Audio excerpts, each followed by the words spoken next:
right? So what are prelim questions?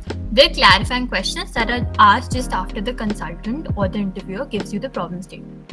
Now, the first step is to understand, take down the question and repeat it like we discussed.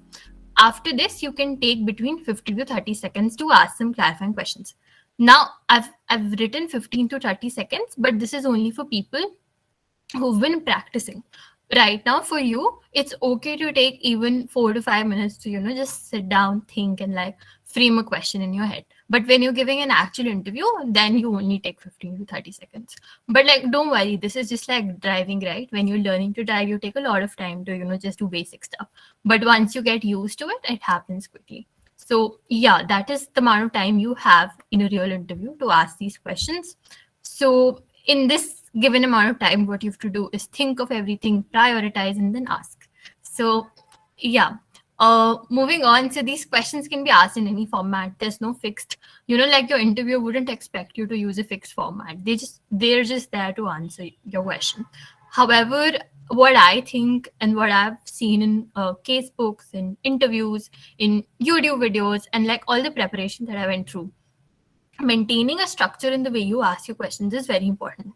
The reason being that right now I'm talking to you over call. Imagine that there wasn't no PPT, right? So you didn't have any visual thing to refer to. Now I ask you random questions. So I ask you, okay, is this company based in all of India or just a specific region?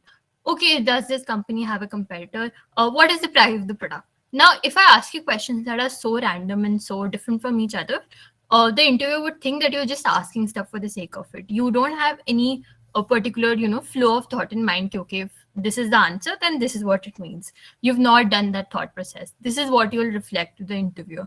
So to make sure that doesn't happen, always structure your prelim questions.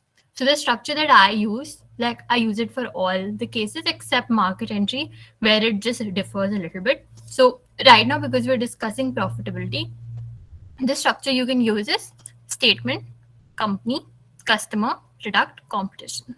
So what I mean is that when you talk about the statement, you talk about the question that you have, right? So if you have any question, any queries on the question statement that was given to you. So what, in some cases, maybe they mention a term like brick and mortar stores.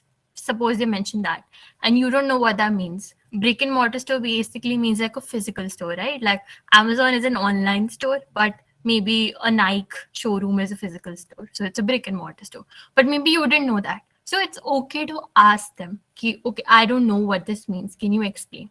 And they will do that very happily. So make sure that you clarify the statement first. That's the first step. Then we move on to questions for the company. Now, how big is the company? How long has it been established? Maybe how many factories do they have? Any sort of question that comes into the ambit of a company would be asked here. Then we move to customer. So what is our target customer? What is his age profile? Like, are we dealing with stationery? Then we'll probably target like teenagers more maybe. Or are we dealing with something like, I don't know, maybe cigarettes? And then we'll try to target someone who's above 18, right? Ideally. So make sure you kind of follow the structure and also think structurally in your head. So if you think about customer, then all the customer questions will come in your head, right? Think about product, all the product questions come to your head. Competition, all the competition questions come to your head. So it's both easy for the interviewer to understand and easier for you to think.